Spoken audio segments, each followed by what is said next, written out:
అందరికీ నమస్కారం అండి. ప్రభుత్వ ఉద్యోగులకు సంబంధించి భారీ శుభవార్త. బేసిక్ పే 3 రెట్లు ఉద్యోగులకు భారీగా ఫిట్మెంట్. సో ఈ వీడియోలో వీటి గురించి పూర్తి వివరాలు అయితే తెలుసుకుందామండి. సో ముందుగా వీడియోని సపోర్ట్ చేసే వారందరూ కూడా వీడియోని ఒక లైక్ చేసి మీ తోటి ఉద్యోగ మిత్రులకు వీడియోని అయితే షేర్ చేయండి. ఛానల్ని ఫస్ట్ కనుక విజిట్ చేసినట్లయితే తప్పనిసరిగా సబ్స్క్రైబ్ చేసుకుని పక్కన ఉండే బెల్ సింబల్ని యాక్టివేట్ చేసుకోండి. సెంట్రల్ గవర్నమెంట్లో పనిచేసే ఎంప్లాయీస్కి సంబంధించి బేసిక్ పే ఒక్కసారిగా పెరగబోతుందని అంటున్నారు. అది ఎలా అంటే 8th పే కమిషన్ సిఫార్సుల్లో కేంద్ర ప్రభుత్వం గతేడాది నవంబర్లో 8వ వేతన సంఘాన్ని ప్రకటించింది.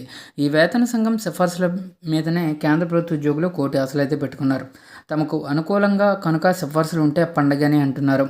సో ప్రతి 10 ఏళ్ళకి ఒకసారి కేంద్రం వేతన సంఘం నియమిస్తుంది. 2016లో చివరిసారిగా 7వ వేతన సంఘం వల్ల ఉద్యోగుల జీతాలు భారీగా పెరిగాయి. నాటి నుంచి చూస్తే 2026 వచ్చేసింది.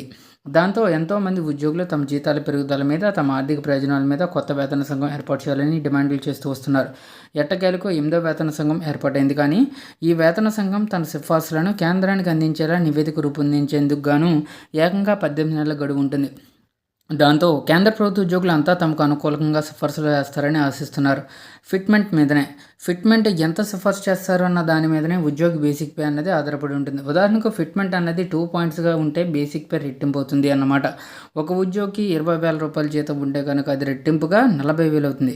అదే 3 పాయింట్స్తో ఫిట్మెంట్గా వేతన సంఘం సిఫార్సు చేస్తే కనుక ఏకంగా 60,000కి ఎగబాగుతుంది. ఇప్పుడు కేంద్ర ఉద్యోగులు అదే కోరుకుంటున్నారు.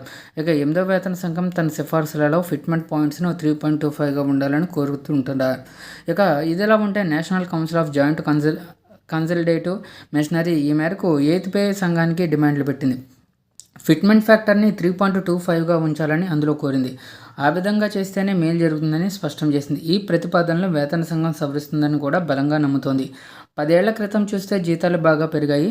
7వ వేతన సంఘం పుణ్యమని అప్పట్లో 6-7 వేల జీతాలు ఉన్నవారు అంతా కూడా 3 పాయింట్లతో ఫిట్మెంట్ సిఫార్సు చేయగా ఏకంగా 20,000 దాకా జీతాలను అందుకునే స్థాయికి వచ్చారు. ఈ 10 సంవత్సరాల్లో అన్ని రకాలుగా ద్రవ్యోల్బణం పరిస్థితులు ఉన్నాయి.